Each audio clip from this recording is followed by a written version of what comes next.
اهلا ومرحبا بكم اعزائي المشاهدين ومتابعين قنوات جديد سبورتس في كل مكان واكونت جديد 99 على التيك توك والانستجرام. اهلا بكم في حلقه جديده ومعاكم محمد جدار. النهارده طبعا زي ما حضراتكم عارفين هنتكلم عن شقين مهمين جدا في الحلقه، وهم مباراه بايرن ميونخ وباريس في دوري ال 16 من دوري ابطال اوروبا، وهنتكلم عن كيفيه ان كولر يلعب المباراه مع سان داونز وكيفيه مواجهه سان داونز ان شاء الله بكره في دوري ابطال افريقيا. طبعا بس قبل اي حاجه ما تنساش تخبطنا باللايك الجميل للفيديو وتدعم صفحتنا على البيج على فيسبوك باسم القناه وتدعم سبسكرايب للقناه وتفعلنا على جميع المنصات الاجتماعيه.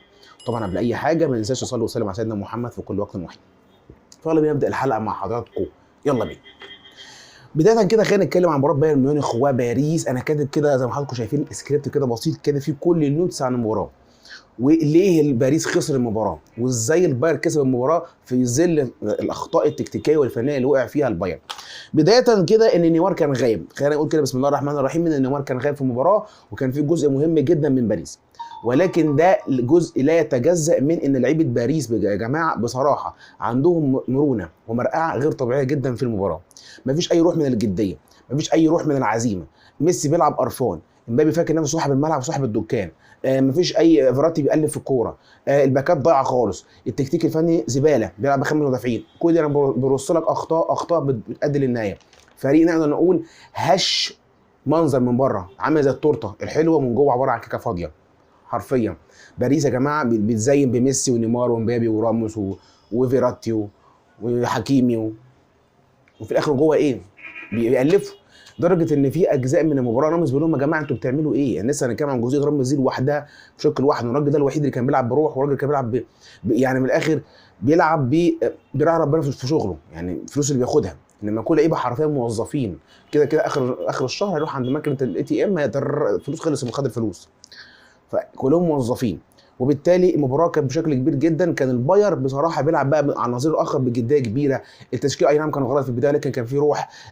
في بعض الاخطاء اللي كان بيقع فيها، زي لما وقع لعيب البايرن ميونخ اللي هو في الباك اليمين بتاعه اللي هو بالشمال بتاعهم اللي هو استانزيتش معلش في الكلمه، كان بيلعب عليه مبابي، كان واقع في اخطاء كبيره جدا، ولكن كان اللعيبه كانت بتدعمه، يلا كمل قوم احنا عندنا الافضل. فبصراحه كان الباير عنده يعني نقدر شخصيه البطل بقى. فعلا انا كنت مش مؤمن بكلمه لما حد يقول لك في شخصيه البطل وشخصيه البتنجان والعلان، ولكن الكلام ده بصراحه شفته مباراه الباير وباريس. باريس عندها فلوس، عندها لعيبه كويسه قوي، عندها كواليتي عالي، ولكن من جوه فارغه.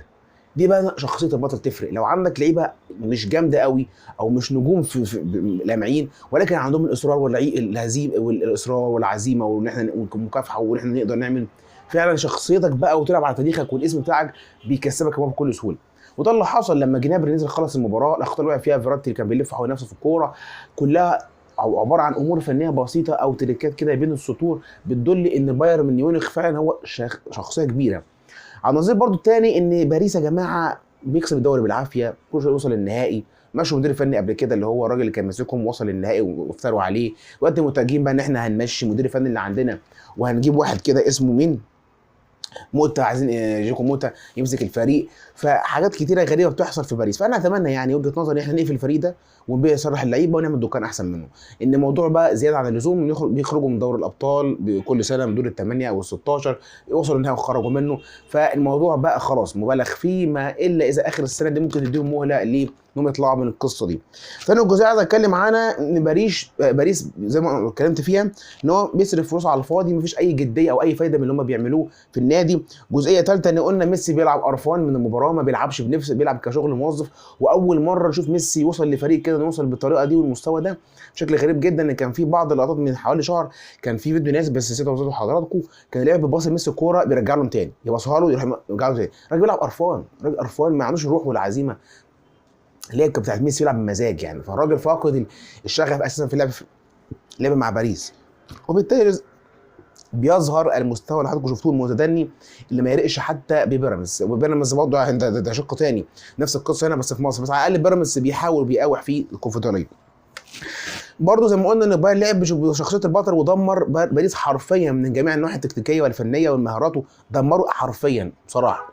فاحييهم على هذا المستوى، واحييهم ان هو بدأوا غلط في تكتيكات في شكل الشوط الاول، لعبوا باك شمال كان باك يمين، وكان في اخطاء فنيه كمان غير التكتيك يعني غير اخطاء تكتيكيه، كان في اخطاء فنيه، ولكن تداركوها الشوط الثاني وكسبوا بصراحه. برضه بايرن ميونخ قلنا لما وقع في خطا كبير جدا بيقول لك استازيتش ولعب عليه امبابي في الجناح باك اليمين، ولكن دي الجزئيه تفوق فيها بس باريس، بس انت عملت بيها ايه؟ ولا اي حاجه. انت تفوقت بس زي يقول لك كده اللي استحوذ وخد في الاخر على قفاه، ده بالظبط اللي حصل. انت حتى ما استحوذتش، انت بس لعبت على الجبهه دي وفي الاخر ما جبتش منها اجوان. جزئيه ثالثه برضو لما قلنا زي ما قلنا ميسي قرفان متضايق، مفيش فنيات بيقدمها، ومبابي فاكر نفسه صاحب الدكان ونيمار غايب، فريق غريب جدا جدا مهلهل ومنظر على الفاضي.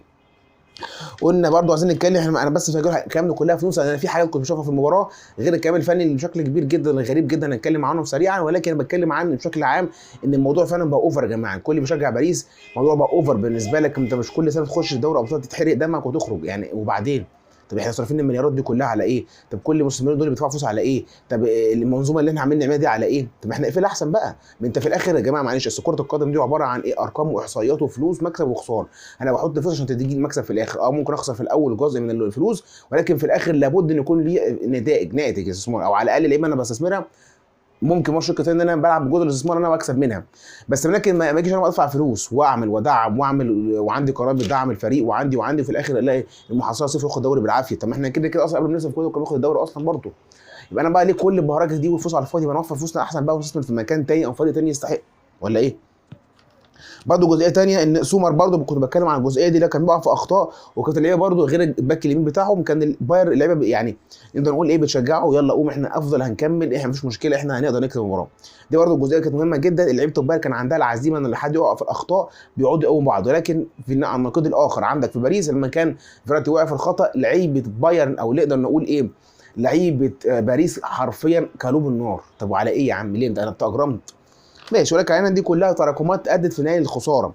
برضو جزئيه ثانيه ان جنابري وماني لما ينزلوا كان في نوع من المرقعه ويضاف عليهم يعني مش مرقعه، كانت الناس دي نقدر نقول ايه عملت تطور شكل كبير ليهم جوه، لكن انا معلش انا بتكلم عن سانيه في الشق ده لازم البايرن يظبطوا شويه، ما عندوش الاصرار عكس لعيبه البايرن كلها. سانيه في حته ثانيه نقدر نقول سانيه كده ياخد تحطه في باريس، نفس مرقعتهم ما عندوش القوه كده والاصرار على المكسب، فاتمنى ان البايرن يظبطوا شويه لانه كان نازل عمل اخطاء كتير جدا وما عملش الناحيه الايجابيه اللي كانت مطلوبه منه. الشق الثاني برضو عايزين نتكلم في اخر جزئيه اللي هي بتاعه راموس واللي بتاعه موتا اللي هو عايزين يجيبوه. جزئيه راموس الراجل ده الوحيد اللي كان بيلعب يا جماعه حرفيا بروح وعزيمه واحترام للنادي وفلوس اللي بيلعب بيه، يعني عمال يبص حواليه يا جماعه انتوا ايه اللي بتعملوه ده؟ احنا بنعمل ايه؟ يعني انا جاي هنا عشان وسبت ريال مدريد وعظمه ريال مدريد عشان اجي الاقي الهاتش اللي بتعملوه ده؟ فده اللعيب الوحيد اللي يستحق فعلا حرفيا انت تتبعه القبعه وتحترمه. بس جزئيه بقى جيسو موتا اللي هم عايزين يجيبوه ده، اللي احنا بقول لك دلوقتي الاتجاه كله اللي احنا هنجيب مدربين من 30 ل 35 سنه وكلهم كبار، لا احنا نتجه بقى للكلام ده ونمشي مع قصديتها، وممكن يكون الراجل اصلا مش كويس فنيا. ف برضه ادوكم ملحوظ المدير الفني اللي هم مشوه كان برضه كويس، اللي هو وصلوا هنا دوري الابطال افتروا عليه، بتلاقي ربنا بيجازيهم شر ان هم عملوه. فانا عايز بس اتكلم فني سريعا بس كده عشان نخش على جزئيه النادي الاهلي عشان الفيديو ما يطولش عليكم، عشان ايه نبقى عارفين الدنيا ماشيه ازاي. هنتكلم بقى فنيا عن باريس، الاخطاء اللي وقع فيها وباريس غلاها ازاي. بص يا ريس، بالنسبه لباريس هو كان بيلعب 4-3-3 او 5-3-2 عفوا، كان بيلعب بالثلاثي اللي ورا دول، وكان بيلعب بفراتي هنا والثلاثه اللي قدام، وايه كان بيلعب 3-5-2 حرفيا يعني. كان مخلي مبابي وميسي طبعا قدام زي ما حضراتكم عارفين بيلعب 2 مهاجمين وبيخلي تحتهم فراتي، وكان بيزيد حكيم بعض الحالات. الاخطاء اللي وقع فيها ايه بشكل نهائي عشان بس مش هطول قوي عشان الفيديو يطول، ان هو الخمسه اللي لعب بيهم دول كانوا بيلعبوا على خط واحد بالمنظر ده، والوحيد يعني كانوا بيلعبوا خمسه، وكان ميسي طبعا في ناحيه ومبابي في ناحيه ونص الملعب ما كانش مظبوط، فكان في مساحات كبيره قوي قوي، كان في جاب كبير بشكل كبير قوي بالنسبه لباريس. المشكله بقى الحقيقيه اللي تجيب لك من الاخر ان الخماسه دول كانوا بيلعبوا على خط واحد، وكان البايرن بيلعبوا بالكره الالمانيه اللي بيضربهم وان تاتش، اضرب اضرب اضرب اضرب اضرب اضرب، فبالتالي انت مديهم اصلا المساحه في نص الملعب من فاضي تلعب على خط واحد عشان تعمل المساحه، فبالتالي بقى عندك فكره انك تلعب بخمسه مهاجمين بقت فاشله فنيا، وبالتالي بقى عندك اخطاء بقى من الاطراف في تسديدات اللي نص الملعب مش مظبوط، روح اللاعبين، اخطاء كلها، ولكن الشكل الرئيسي اللي خلى الباريس يخسر هذا الاسلوب التكتيكي العميق اللي لعب بيه. ننتقل بقى احنا كده خلاص خلصنا موضوع باريس واتكلمنا عنه وعن بايرن المباراه، ننتقل بقى عن النادي الاهلي. كولر والنادي الاهلي في مواجهه صن داونز يوم السبت ان شاء الله، مقبل على استاد صن داونز الساعه 3 العصر في دوري ابطال افريقيا. الاهلي هيعمل ايه؟ يلعب ازاي؟ كولر يعمل ايه؟ بدايه انا انصح كولر كده بسم الله الرحمن الرحيم نلعب ب 4-3-3 او نلعب ب 4-2-3-1 ولكن بعض العناصر اللي تلعب. اولا تبدا ورا كده عندك الشناوي كالعاده، في اليمين محمد هاني او خالد عبد الفتاح، ولكن انا اتمنى محمد هاني عنده لعيب من الخبرات. وخلينا اشرح مع حضراتكم على البورد افضل. احنا قلنا احنا نقترح على الراجل كولر عمنا يلعب 4-3-3. هتقول لي يا عم طب احنا كده ما عندناش صانع لعب، اقول لك افشل صانع لعب حاليا اللي موجود قدامك. واحد تاني يقول لي نلعب يا عم الشحات صانع لعب، اقول لك لا، انت المره عايز تامن عليها بشكل كويس عشان ما يخش فيك اجوان وتلعب على الناحيه الهجوميه، او تلعب 4-3-3 عادي جدا ستاندر، وتلعب في الناحيه الهجوميه 4-2-3-1. هقول لك ازاي. تعالى هتلعب 4-3-3 تمام، ادي الاربعه هم الثلاثي اللي قدام اهم. طب مين بنلعب بيهم بقى يا عم جديلي؟ وتلعب ورا عندك الشناوي، باك يمين محمد هاني، سد باكات يا عبد المنعم وياسر ابراهيم او عبد المنعم ومتولي لو جاهزين. اتمنى ان الاثنين دول عندهم كوره عاليه قوي قوي، كوره حلوه قوي من تحت. الشمال معلول. تلعب بقى مين في نص الملعب؟ عندك عمران عطيه بيجمع بين الاثنين اذا كان سريع هجوم ودفاع، وتلعب معاه هنا قندوسي هيعمل لك تقل في نص الملعب، وتروح مدخل معاهم مين؟ ديانج او حمدي فتحي. ولكن انا اتمنى ديانج ان عنده القوه البدنيه اللي يقدر يسد بيها على العيال دي اللي بتلعب هناك. فالثلاثي الافضل قندوسي عمر عطيه ديانج. افضل الثلاثي لان كل واحد فيهم عنده ميزات وهجوميه ودفاعيه.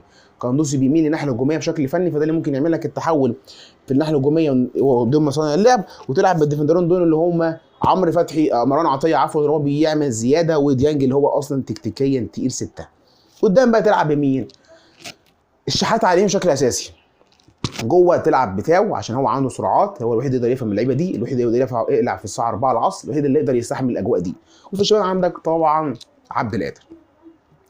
لو لعبنا بالتكتيك ده ولعبنا ب 4-3-3 في الناحيه الدفاعيه والكره مش معانا، ونلعب 4-2-3-1 في الناحيه الهجوميه، نلعب على الاطراف بشكل كبير، نلعب على الوان تاتش. الناس دي مش هتقدر تجري في الوان تاتش قوي، ولكن لو لعبت على الاطراف بشكل افضل، وعندهم اطرافهم مش قويه تقدر تخترقهم بشكل كبير. عبد القادر يضم جوه كالعاده والشحات، وتعمل زياده عدديه هجوميه مع القندوسي، وان عمر عطيه يزيد على فترات، وديانج يفضل ثابت، والرباعي دول يبقى واحد بيزيد وواحد بيهجم، فتخلي الثلاثي اللي ورا كده وخلي ديانج ثابت. ده التكتيك الافضل اللي تلعب بيه حرفيا. فبالتالي لو كولر لعب بالشكل ده، بجانب بقى ان احنا نشيل من دماغي اي فكره الصعب البيولوجيه والحر، وانت خلاص هتلعب على افريقيا، مش بقى حجه، بتلعب في النادي الاهلي، بتلعب في نادي كبير، ما تحتاجش بقى باضاءه بحر بكاني بماني، لا انت داخل تلعب، داخل اكسب، عندي العزيمه ان انا كده داخل اكسب. تعادلنا مش داخل العب على التعادل، داخل اكسب، اعمل بقى اللي عليا. كسبت من عند ربنا، خسرت يبقى ربنا لقيت حاجه ثانيه. ده التكتيك الافضل النادي الاهلي يلعب بيه، وافضل ان يكون جاهز اللعيبه يهيئها نفسيا. وسمعت برضه ان في يعني دكتور جه نفسي النادي الاهلي مهيئ نفسي، نقطه مهمه جدا جدا ان هو يهيئ اللعيبه نفسيا للمباراه، ما يصير عنهم من الستريس وكده. فاتمنى ان الاهلي يلعب بالتكتيك ده، كولر يجهز من الناحيه الفنيه، يجهز من الناحيه التكتيكيه والمرونه، يجهز سيناريوهات للمباراه، دخل فيها جون اعمل ايه، خسرت دخل فيها جونين او المباراه لا قدر الله جبت جون اعمل ايه، جبت جون اعمل ايه، احط سيناريوهات بحيث ما تصدمش ان المباراه زي دي بتبقى مباراه بطوله ومباراه بتحدد المصير بشكل كبير. اتمنى ان شاء الله التوفيق للنادي الاهلي باذن الله في المباراه، ويعدي المباراه بره الامان، ويكون التوفيق باذن الله حقيقي في النادي الاهلي ان شاء الله في المباراه، ويعدي المباراه بره الامان. كده احنا نكون وصلنا مع حضراتكم الحلقه وشرحنا فيها كل حاجه عن البايرن وباريس، واتكلمنا عن النادي الاهلي والتكتيك اللي بيلعب بيه كولر في المباراه. كده نكون وصلنا مع حضراتكم الحلقه. لو عجبتك الحلقه مش تخبطنا لايك كلمتين وتعمل سبسكرايب للقناه ومش مشترك، ودعم صفحتنا على البيج على الفيسبوك باسم محمد جد الله جدلي سبورتس على الفيسبوك، وجديد 97 على الانستجرام وعلى التيك توك. كما كان محمد جد الله، دمتم في رعايه الله وحفظه. السلام عليكم ورحمه الله وبركاته، مع السلامه. شكرا.